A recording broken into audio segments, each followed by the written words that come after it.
الشيطان الرجيم بسم الله الرحمن الرحيم إنا نحن نزلنا ذكره وإنا له لحافظون صدق الله مولانا العظيم وقال النبي صلى الله عليه وسلم خيركم من تعلم القرآن وعلمه أو كما قال عليه الصلاة والسلام۔ وہ معزز تھے زمانے میں مسلمان ہو کر، وہ معزز تھے زمانے میں مسلمان ہو کر، اور ہم خوار ہوئے تاریخ قرآن ہو کر۔ میرے نہایت واجب الاحترام بزرگوں اور مسلک اہل سنت والجماعت سے تعلق رکھنے والے غیور نوجوان ساتھیوں، آج کا ہمارا یہ پروگرام اس مدرسے کا سالانہ اجلاس ہے، اور آج جس سرزمین پر ہم بیٹھے ہوئے ہیں وہ سرزمین کوئی عام سرزمین نہیں، بلکہ وہ تاریخی جگہ ہے، تاریخی مقام ہے۔ ہاں، آپ نے مجھ سے پہلے بہت سارے حضرات سے، آپ کے قریب کے رہنے والے، آپ کے دیار میں رہنے والے، اسی زمین پر پلنے والے اور یہیں سے اٹھنے والے حضرت علامہ رحمت اللہ کیرانوی، ان کا نام نامی سنا ہوگا، لیکن آپ کو اندازہ نہیں کہ آج جو یہاں قرآن کریم کی تعلیم دی جا رہی ہے، یا آپ کے شہر، آپ کے قصبہ کیرانہ میں جہاں جہاں بھی قرآن کی تعلیم عام کی جا رہی ہے، یا آپ کے چھوٹے چھوٹے سے بچوں کو قرآن پڑھایا جا رہا ہے اور ان کے سینوں میں قرآن اتارنے کی، قرآن کو پیوست کرنے کی محنتیں کی جا رہی ہیں، آج بھی علماء جو آپ کے درمیان میں موجود ہیں، آپ کے بیچ میں موجود ہیں، آپ کے بچوں کے ایمان کی حفاظت کر رہے ہیں، آپ کے بچوں کے عقیدے کی حفاظت کر رہے ہیں، آپ کے بچوں کے نظریے کی حفاظت کر رہے ہیں۔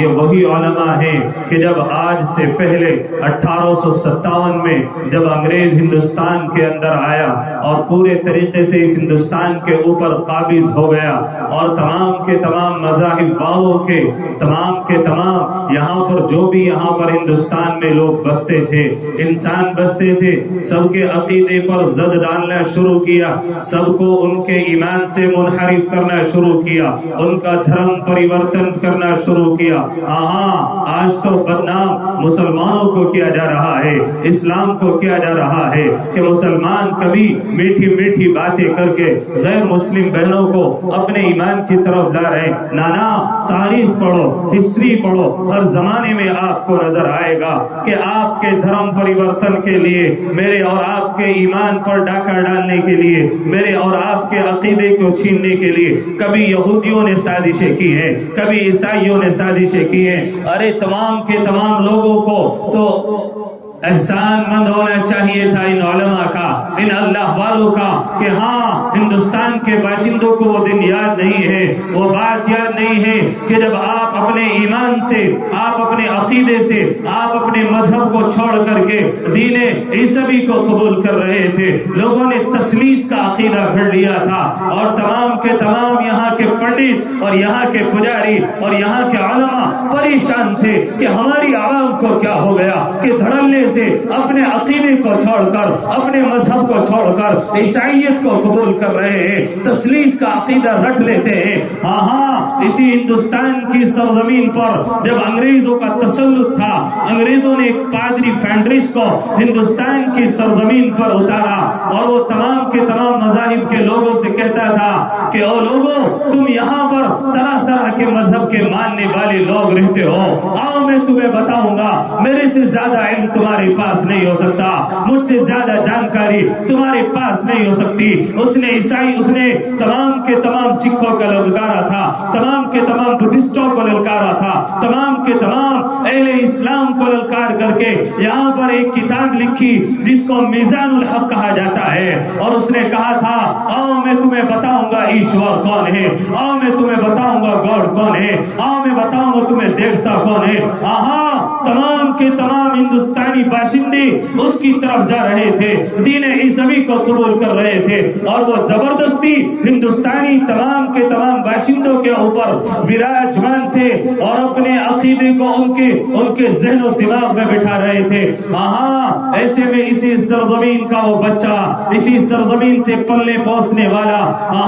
جس کو یہاں کی ماں نے جنم دیا تھا، جس کو میرا آپ رحمت اللہ کیرانوی کے نام سے جانتے ہیں، جب 1857 کا میدان ہوا اور انگریز کا پورا تسلط شاملی کے اندر ہو گیا، تحصیل بنا دی گئی، آپ ایک مسجد میں بیٹھ کر اسی طرح جس طرح یہ علماء یہاں مدرسے قائم کر کے آپ کے بچوں کو قرآن پڑھاتے تھے، آپ کے بچوں کو قرآن پڑھاتے ہیں، رحمت اللہ کیرانوی بھی دربار والی مسجد میں بیٹھ کر بچوں کو قرآن پڑھاتے تھے، آپ جیسے بوڑھے بزرگوں کو نماز جنازہ سکھاتے تھے، قرآن کی تعلیم دیتے تھے، نماز پڑھنا سکھاتے تھے۔ انہوں نے دیکھا کہ اب بات ہماری جان کی نہیں ہے، اب تو ایمان پر ڈاکہ ڈل رہا ہے، اب تو عقیدے کی بات آ چکی ہے۔ تمام کے تمام باشندے اکٹھے ہوئے،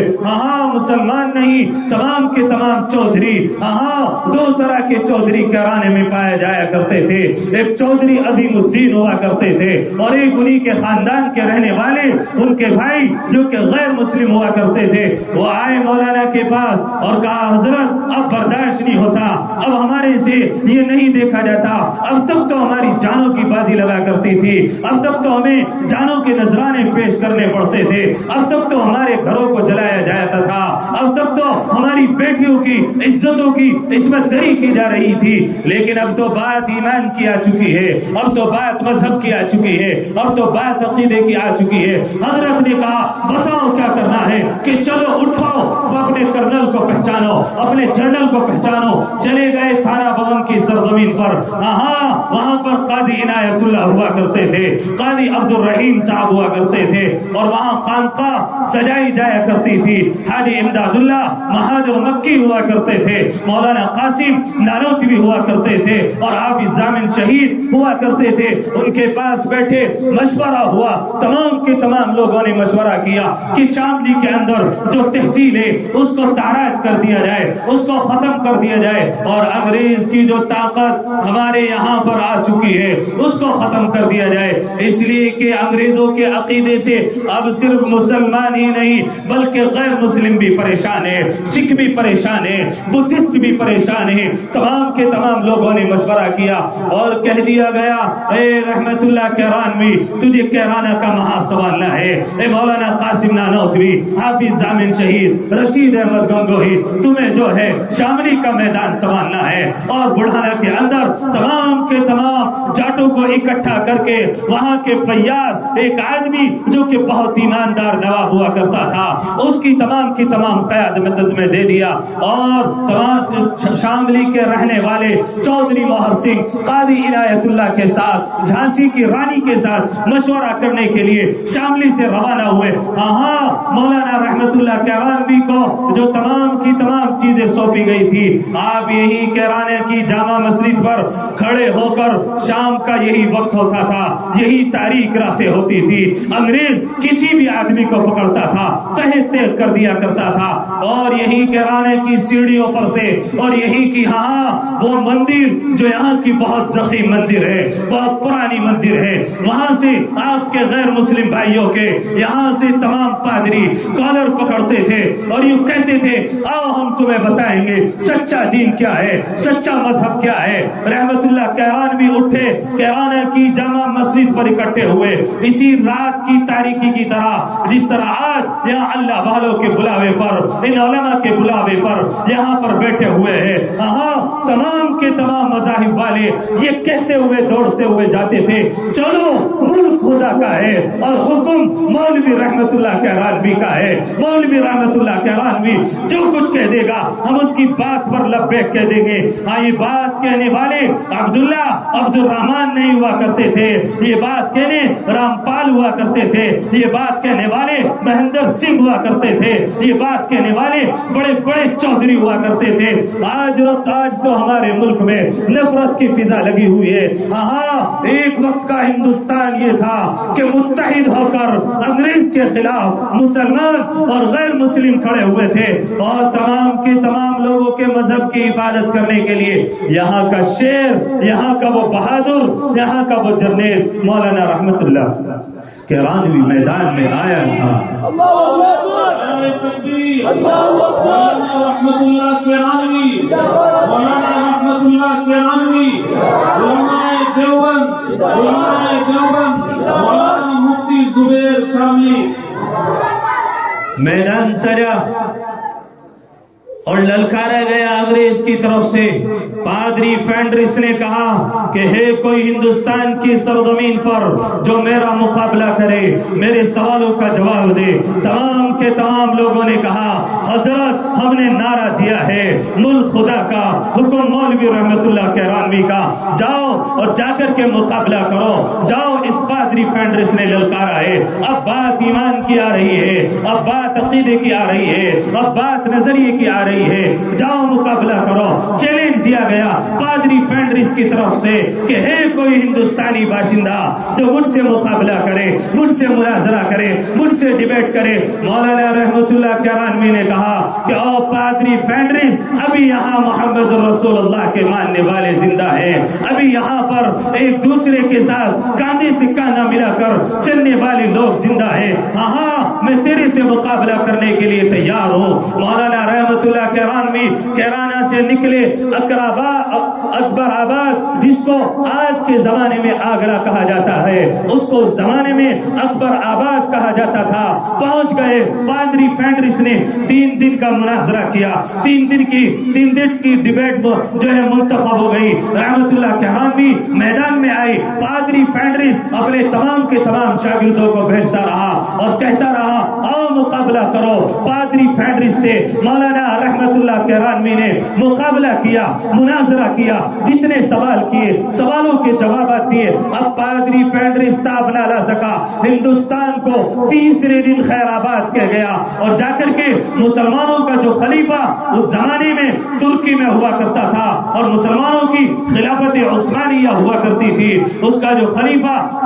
عبد المجید اس زمانے میں زندہ تھا، ہاں وہی خلیفہ عبد الحمید جس کے لیے گاندھی جی نے تحریک چلائی تھی اور کہا تھا کہ اگر تحریک خلافت چلا کر خلافت کو بحال کر لیا گیا تو ہندوستان سے انگریز کو نکالنا آسان ہو جائے گا۔ ہاں وہی خلیفہ عبد الحمید مجید کہ جس سے مدد مانگنے کے لیے یہاں سے خطوط روانہ ہوا کرتے تھے اور شیخ الہند ان خطوط کو پہنچایا کرتے تھے۔ خلیفہ عبد المجید کے یہاں پر وہ استنبول جس کو اس زمانے میں قسطنطنیہ کہا جاتا تھا، وہ پادری فینڈرس وہاں پر پہنچا اور جا کر کے اس نے یوں کہا کہ مجھے ہندوستان کی سرزمین پر کوئی بدھی جیوی مجھے ایسا نہیں ملا جو میرا مقابلہ کر سکتا، جو میرے سوالوں کے جواب دے سکتا تھا، مجھے کوئی ایسا نہ ملا اور پورے کے پورے ہندوستانی باشندوں کو میں دین عیسائیت قبول کروا کر آیا ہوں۔ خلیفہ عبد المجید کو یہ اطلاع ملی، رہا نہ گیا، پریشان ہوا کہ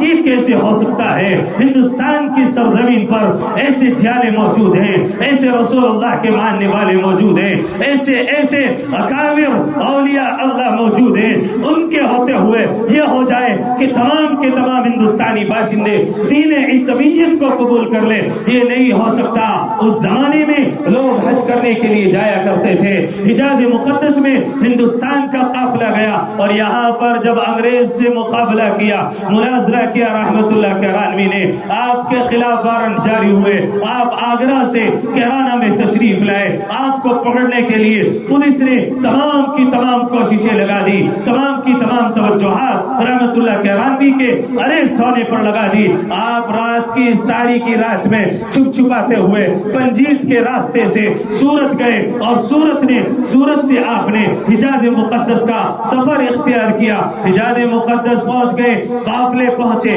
خلیفہ عبد المجید کا وہ خط حضرت رحمت اللہ کیرانوی کو حجاز مقدس مکہ المکرمہ میں ملا، پڑھا، حیران لے گئے، پریشان ہو گئے کہ آخر یہ اس نے کیسی مہم چلائی ہے، یہ اس نے کیسی بات چھیڑ دی ہے، وہاں پر مجھ سے شکست کھا کر آیا ہے اور یہاں پر اپنی فتح کا ڈنکا بجا رہا ہے۔ لکھا کہ وہ مولوی کہ جس نے اس سے ہندوستان کی سرزمین پر مناظرہ کیا تھا، ڈیبیٹ کی تھی، حجاز میں موجود ہے، اگر آپ آپ کی اجازت ہو میں استنبول آنے کے لیے تیار ہوں، میں قسطنطنیہ آنے کے لیے تیار ہوں اور اس سے مقابلہ کرنے کے لیے تیار ہوں۔ مولوی رحمت اللہ کیرانوی حجاز مقدس سے خلیفہ عبد المجید ثانی کی درخواست پر ترکی پہنچے، قسطنطنیہ بالمشافل آمنے سامنے مقابلہ ہوا، تمام کے تمام عیسائی جمع غفیر کی تعداد میں بیٹھے ہوئے، آپ کی طرف سے سوال ہوا، پادری سے جواب نہ بنا، پادری نے سوالات کیے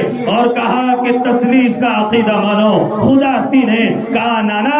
اللہ نے کہا ہے اللہ ایک ہے، اشہد ان لا الہ الا اللہ و اشہد ان محمد رسول اللہ۔ آپ نے کہا تمام کے تمام سوالوں کے جواب دیے، پادری کے پاس جتنے پیادے آئے تھے، جتنے عیسائی پادری کی طرف سے آئے تھے، جب سب نے دیکھا کہ پادری شکست کھا رہا ہے، پادری سے جواب نہیں بن رہا اور یہ رحمت اللہ کیرانوی تمام کے تمام سوالوں کے جواب پر جستہ دے رہا ہے، پر مقابلہ دے رہا ہے اور تمام کے تمام لوگوں کے سامنے بیٹھ کر پکار رہا ہے، ہاں وہی ذات یکتا ہے، وہ ذات اکیلی ہے، وحدہ لا شریک ہے، اس کے سوا کوئی شریک ہو ہی نہیں سکتا۔ لو کان فیہما آلہۃ الا اللہ لفسدتا، اگر اس زمین آسمان کے دو معبود مان بھی لیے جائیں تو یہ نظام درہم برہم ہو جائے۔ تمام کے تمام پادریوں نے جب آپ کے سوالوں کو سنا پکار اٹھے، اشہد ان لا الہ الا اللہ و اشہد ان محمد رسول اللہ۔ مذہب اسلام، مذہب اسلام، مولانا رحمت اللہ کیرانوی، مولانا رحمت اللہ کیرانوی۔ آج ہمیں طعنہ دیا جاتا ہے کہ مسلمان اور اسلام والے دھرم پریورتن کرا رہے ہیں، ارے یہ مولوی تو وہ مولوی ہیں، یہ علماء تو وہ علماء ہیں جنہوں نے آپ کے مذہب کی حفاظت کر لی تھی، آپ کے بچوں کے نظریے کی حفاظت کر لی تھی، آپ کے بچوں کے عقیدے کی حفاظت کر لی تھی، اور آج ان علماء کو پریشان کیا جا رہا ہے، تکلیفیں دی جا رہی ہیں، مصیبتوں میں ڈالا جا رہا ہے کہ لوگوں کا دھرم پریورتن کراتے ہیں۔ ارے یاد کرو اس زمانے کو جب آپ ہندو مذہب چھوڑ کر دین عیسائیت کو قبول کر رہے تھے، وہ رحمت اللہ کیرانوی تھا جو آپ کے عقیدے کی حفاظت کر گیا، آپ کے مذہب کی بھی حفاظت کر کے چلا گیا۔ ہاں جب خلیفہ عبد المجید نے دیکھ لیا کہ ہاں اس نے سوالوں کے جواب ٹھیک دے دیے، کہا حضرت میری درخواست ہے آپ قسطنطنیہ میں رک جائیں اور آپ کوئی ایسی کتاب لکھ دیں کہ جس سے ہم ان عیسائیوں سے مقابلہ کریں۔ حضرت نے خلیفہ عبد المجید ثانی کی درخواست پر ایک کتاب لکھی، جس کتاب کا نام اظہار الحق ہے۔ آپ نے تو شاید دیکھا بھی نہیں ہوگا،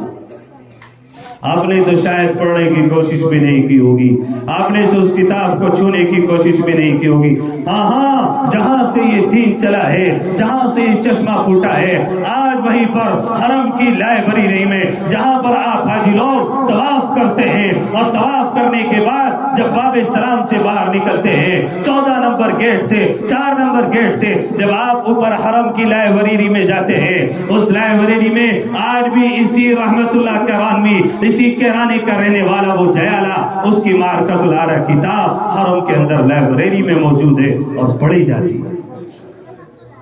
آپ نے اظہار الحق کتاب لکھی،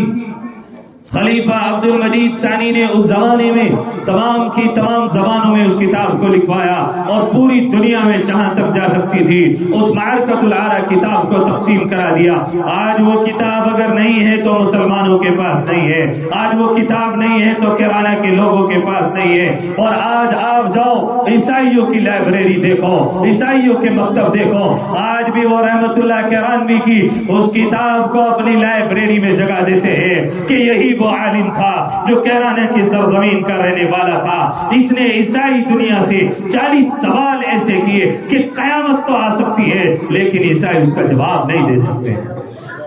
آپ کی سرزمین کا عالم کہاں تک کسی شاعر نے کہ تھا کبھی کیرانہ تھا اب تو یہ ویرانہ ہے، ذرے ذرے سے جس کے آتا تھا ماہو آفتاب، تھا کبھی کیرانہ تھا اب تو یہ ویرانہ۔ آپ کے کیرانہ کے کسی شاعر نے شعر کہا تھا کیا ہو گیا ہم لوگوں کو؟ ہم نے اپنے ان علماء کی قدر کرنا چھوڑ دیا، ان اللہ والوں سے تعلق کرنا چھوڑ دیا، ان لوگوں سے محبت کرنا چھوڑ دیا۔ رحمت اللہ کیرانوی نے کتاب لکھی، کتاب لکھنے کے بعد حجاز مقدس آنے کے لیے آپ نے رخت سفر باندھا۔ یوں کہا خلیفہ عبد المجید ثانی نے، آپ اپنا ملک چھوڑ کر آ گئے ہو، اب یہاں ترکی میں آپ کو رہنے کے لیے عمدہ مکان کا انتظام کر دیتا ہوں۔ کہا نانا، میں نے حجاز مقدس کو اس لیے چنا ہے، اللہ کا گھر ہے، اللہ کی کتاب یہاں پر اتری ہے۔ میں کیرانا کی سرزمین پر چھوٹے چھوٹے سے بچوں کو مکتب میں قرآن کریم پڑھایا کرتا تھا، ان بچوں کے سینوں میں قرآن کو محفوظ کر دیا کرتا تھا، ان بچوں کے سینوں میں قرآن کو اتار دیا کرتا تھا۔ مجھ سے رہا نہیں جاتا اس قرآن کے بغیر، مجھ سے نہیں رہا جاتا اس قرآن کے بغیر، اس لیے میں اللہ کے گھر جانا پسند کروں گا اور میں تلاش کروں گا حجاز مقدس کے اندر ان بچوں کو جو پڑھنا چاہتے ہیں، جو مجھ سے قرآن سیکھنا چاہتے ہیں، میں ان کو قرآن سکھاؤں گا، میں ان کے لیے مکتب قائم کروں گا۔ ہاں، حجاز مقدس واپس آئے، مکہ المکرمہ میں قیام کیا، حرم کے اندر چلے گئے، بچوں کو پڑھانا شروع کیا۔ ایک زمانہ آیا، تمام کی تمام حکومت نے آپ کو دیکھا اور آپ حکومت کے پاس گئے، حکومت کی تمام مشینریاں آپ کے پیچھے، وہاں پر بھی آپ کو چین سے نہ رہنے دیا گیا۔ ایسے حالات میں آپ نے کہا کہ نانا، جس سرزمین پر آیا ہوں مجھے قرآن سے تعلق ہے، مجھے قرآن سے محبت ہے، کہیں انا نحن نزلنا الذکر وانا له لحافظون، اللہ نے کہا کہ بے شک ہم نے قرآن کو اتارا ہے، ہمیں اس کی حفاظت کرنے والے ہیں، کہیں اس آیت میں کوئی کمی باقی نہ ہو جائے۔ اللہ نے قرآن میں کہا بچوں کے سینے میں قرآن اتارنا ہے۔ آپ نے ایک جگہ کا انتخاب کیا، پریشانی کا عالم تھا، بچوں کو قرآن پڑھاتے تھے۔ کلکتہ کی ایک عورت گئی اور جس کا نام سولت النساء ہوا کرتا تھا، اس نے حضرت کو جا کر کے کہا، حضرت آپ کی جو تھیرینا تمنا ہے، آپ کی جو آرزو ہے، آپ کی جو خواہش ہے، اللہ رب العالمین اس کو پورا کریں گے۔ آپ یہاں پر ایک مدرسے کی بنیاد ڈال دیں، یہاں پر تاکہ بچے پڑھنے لگے، قرآن کی تعلیم حاصل کرنے لگے، اس میں جو بھی خرچ ہوگا میں برداشت کروں گی۔ اس سولت النساء عورت نے، جو کہ کلکتہ کی رہنے والی تھی، لیکن کلکتہ میں رہتے ہوئے رحمت اللہ کیرانوی کا اس نے چرچا سنا تھا، نام سنا تھا، اس بیٹی کو معلوم تھا، ہاں اس نے میرے بچوں کے ایمان کو محفوظ کر لیا، میرے بچے کے عقیدے کو محفوظ کر لیا۔ اپنی تمام کی تمام ضرورت کا جو سامان تھا اور جتنی رقم اس کی پاس تھی، تمام کی تمام رقم حضرت کے پاؤں میں ڈال کر چلی گئی اور کہہ دیا، حضرت یہ آپ کے حوالے ہے، آپ کی مرضی، جو چاہے کریں۔ حضرت نے وہاں پر سولتیہ مدرسہ قائم کیا۔ ہاں، گئے ہوں گے آپ کے کچھ لوگ، گئے ہوں گے آپ کے کچھ حاجی عمرہ کرنے کے لیے، حج کرنے کے لیے، حرم کے اندر وہ سولتیہ مدرسہ آج بھی قائم تھا۔ ابھی کچھ دن پہلے حکومت نے اس کو تھوڑا پیچھے کر دیا ہے، ورنہ حدود حرم میں وہ مدرسہ آیا کرتا تھا، آج بھی وہ مدرسہ وہاں پر موجود ہے۔ اور کیرانہ کی سرزمین کے لوگوں، آپ کی وہ کیرانہ کی سرزمین، وہاں پر بھی حجاز مقدس میں یہ گواہی دے رہی ہے کہ ہاں آج بھی وہ مائیں موجود ہے، آج بھی وہ بیٹیاں موجود ہے جو اپنے پیٹوں سے رحمت اللہ کیرانوی کو جنم دے سکتی ہے، اپنے پیٹوں سے رحمت اللہ کیرانوی کو رحمت اللہ علامہ بنا کر کے نکال سکتی ہے۔ لیکن کہاں گئے وہ نوجوان، کہاں گئی وہ مائیں کہ جن کو قرآن سے تعلق تھا، قرآن سے محبت تھی؟ آج وہ قرآن سے تعلق نہیں، آج وہ قرآن سے محبت نہیں، آج وہ قرآن سے لگاؤ نہیں۔ اس لیے میں کہتا ہوں، ان اللہ والوں سے محبت کرو، ان اللہ والوں سے محبت کرو، ان علماء سے محبت کرو، اس قرآن سے محبت کرو جو انہوں نے آپ کے بچوں کے سینوں میں محفوظ کر دیا، آپ کے بچوں کے ایمان کو محفوظ کر دیا، آپ کے بچوں کے عقیدے کو محفوظ کر دیا۔ آپ کیا سمجھتے ہیں؟ حالات بہت اچھے ہیں، آج تو میرے آپ کے ایمان پر ڈاکہ ڈالا جا رہا ہے، میرے آپ کے ایمان کی بازی لگ چکی ہے، ہم خواب غفلت سے بیدار ہونے کے لیے تیار نہیں ہیں۔ اس لیے میرے بھائیو، پلٹو اس قرآن کی طرف، آؤ اس قرآن کی طرف، آؤ ان اللہ والوں کی طرف، آؤ ان علماء کی طرف، جھکو ان مدارس کی طرف، سجدہ کرو مسجد میں جا کر، جڑ جاؤ ان خانقاہوں سے، جڑ جاؤ ان اللہ والوں سے، آپ کا ایمان محفوظ ہو جائے گا، آپ کا عقیدہ محفوظ ہو جائے گا۔ ہاں ہم دنیا میں کہتے ہیں کسی پولیس والے سے تعلق کر لو، لو کسی سرکاری آدمی سے تعلق کر لو، چالان ہو گیا، کل چالان ہو گیا، تمہاری جان بچا دیں گے. کل میدان محشر میں چالان کٹا، کل اللہ نے کہہ دیا کہ او لوگو تم نے کیسے زندگی بسر کی ہے، تم نے کیسے تعلقات بنائے ہیں. ہاں جس طرح تعلقات کی بنا پر دنیا میں چالان کٹتا کٹتا رک جاتا ہے، کل میدان محشر ہوگا، ٹکٹ مل چکا ہوگا، جاؤ تمہارا جہنم کا فیصلہ ہو گیا ہے. ایک بچہ وہاں سے گزر رہا ہوگا، عام میں سے کوئی گزرتا ہوا جب اس بچے کو دیکھے گا، اس عالم کو دیکھے گا، اس حافظ کو دیکھے گا، ان علماء کو دیکھے گا، وہ روک کر یوں کہے گا او اللہ والو، او علی عالم، او مولانا، کل جب تم دنیا میں رہا کرتے تھے میں نے آپ کی چھوٹی سی کفالت کی تھی، آپ ہمارے مدرسے میں آئے تھے، میں نے آپ کو جلدی سے دوڑ کر پانی پلایا تھا، اللہ نے میرا جہنم میں جانے کا فیصلہ کر دیا ہے. مجھے معلوم ہے آپ کی زبانی سنا تھا کہ اگر یہ اللہ والے، یہ حافظ قرآن، یہ علماء اگر سفارش کر دے اللہ بخش دے گا. میں آپ سے درخواست کرتا ہوں اللہ سے کہہ دو وہ بچہ، وہ حافظ قرآن، یہ علماء، یہ مفتی، یہ تمام کے تمام اللہ والے کہیں گے ربا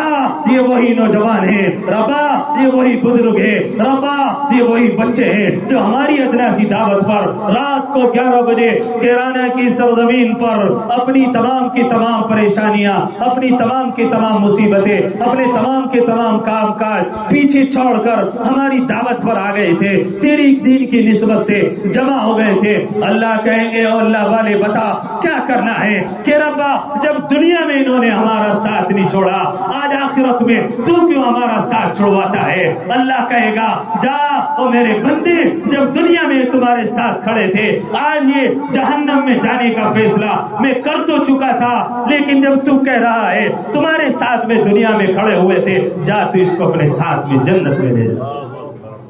اللہ جنت کا فیصلہ کر دے گے. میرے بھائی بزرگوں اور دوستوں، یہ آپ کا مدرسہ ہے، یہ اللہ والے ہیں، یہ قرآن کی نسبت سے یہاں پر آئے ہیں، اس لیے ہمیں ضرورت ہے اس قرآن کریم کو پڑھنے کی اور اس قرآن کریم کو سمجھنے کی.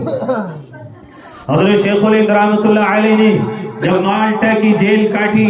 آنے کے بعد آپ نے یوں کہا کہ ہندوستانی مسلمانوں میں آپ کو 2 چیز کرنے کے لیے کہتا ہوں، اگر آپ نے ان دونوں چیزوں پر عمل کر لیا ہندوستان میں آپ کا کوئی بال بیقا کرنے والا نہیں ہے. سب سے پہلی چیز قرآن کریم کو لفظاً پڑھو، معنی سمجھو. کیا کہا؟ قرآن کریم کو لفظاً پڑھو، معنی سمجھو.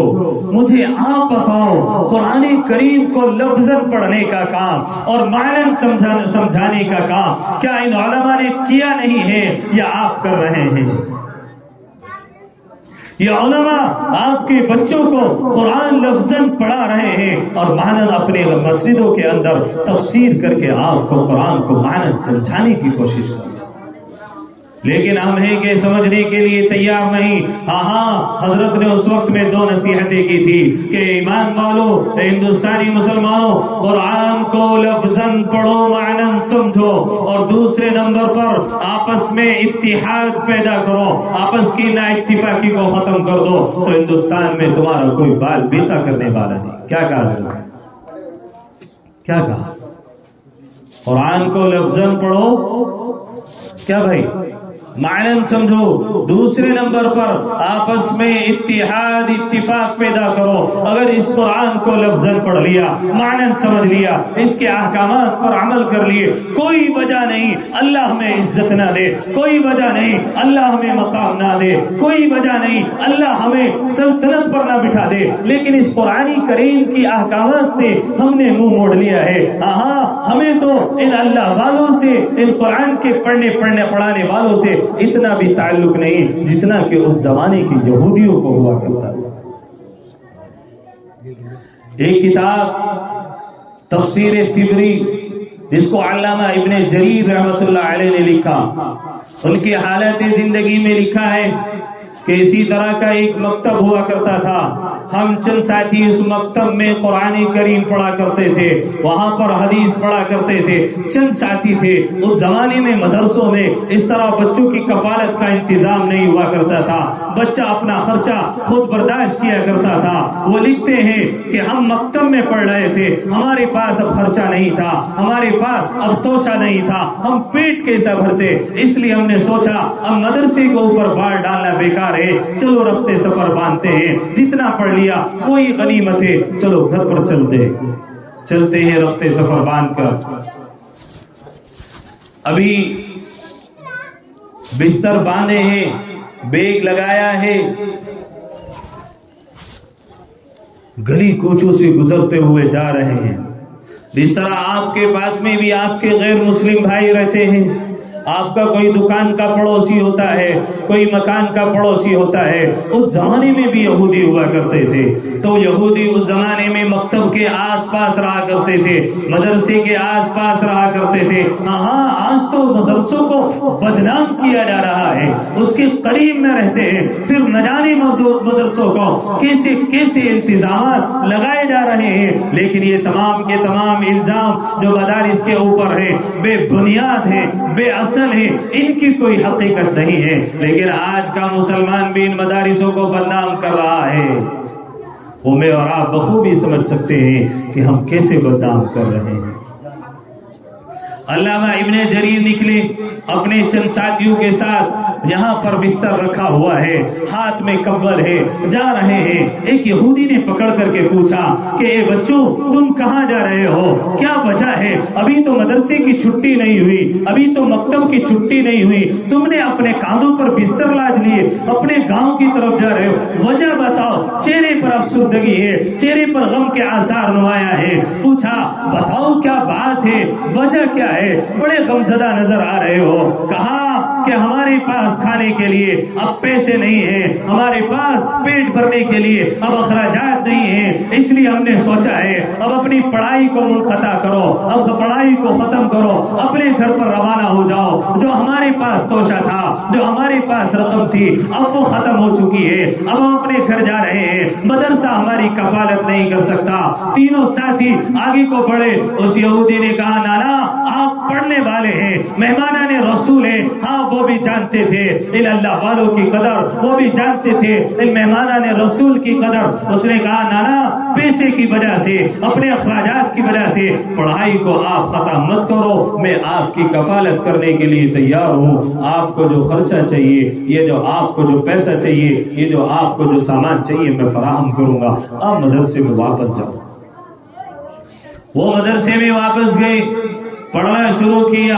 سال گزرے, ہفتے گزرے, مہینوں گزر گئے, پڑھائی ختم ہوئی, بہترین عالم بن گئے. عالم بن کر اپنے گھر لوٹ گئے. ایک دن تینوں ساتھیوں نے مشورہ کیا, بہت وقت ہو گیا ہے, چلو اب حجاز چلتے ہیں اور اللہ کے گھر کا دیدار کرتے ہیں, حج بیت اللہ چلتے ہیں, حج کر کے آتے ہیں. تینوں نے رفتے سفر باندھا. اس زمانے میں اونٹوں پر سفر ہوا کرتا تھا. تینوں نے اپنا توشے دان لیا, اونٹوں پر سوار ہوئے. حجاز مقدس سب سے پہلے مدینہ منورہ میں پہنچے. مدینہ منورہ میں روزے رسول پر حاضری ہوئی, صلاۃ و سلام کا نذرانہ پیش کیا. پھر مدینہ سے مکہ آ گئے, حج کے ایام شروع ہوئے, طواف کرنا شروع کیا, صفا مروہ دوڑنا شروع کیا. صفا مروہ ختم ہوئی, عرفات کے دن میں عرفات کے میدان میں پہنچ گئے, مزدلفہ گئے, مینا گئے. کہتے ہیں ہم نے جمرات کی کنکریوں کو مارا, اور جمرات کی کنکریاں مارنے کے بعد اب ہمیں واپس اپنے گھروں کو جانا تھا. طواف ودا ہمارا باقی تھا, آخری بار اللہ کے گھر کا دیدار کرنا تھا, آخری بار اللہ کو سلام کرنا تھا, آخری بار اللہ سے اپنا تعلق مضبوط کرنا تھا, آخری بار خانہ کعبہ کو بوسہ دے کر, حجر اسود کو بوسہ دے کر, اس کا طواف کر کے گھر کو لوٹ جانا تھا. ہم آئے حجر اسود کے قریب, ہم نے دیکھا وہ یہودی جس نے کل ہماری کفالت کی تھی وہ ہمارے ساتھ طواف کر رہا ہے. رہا نہ گیا, چکر پورا ہوا. پھر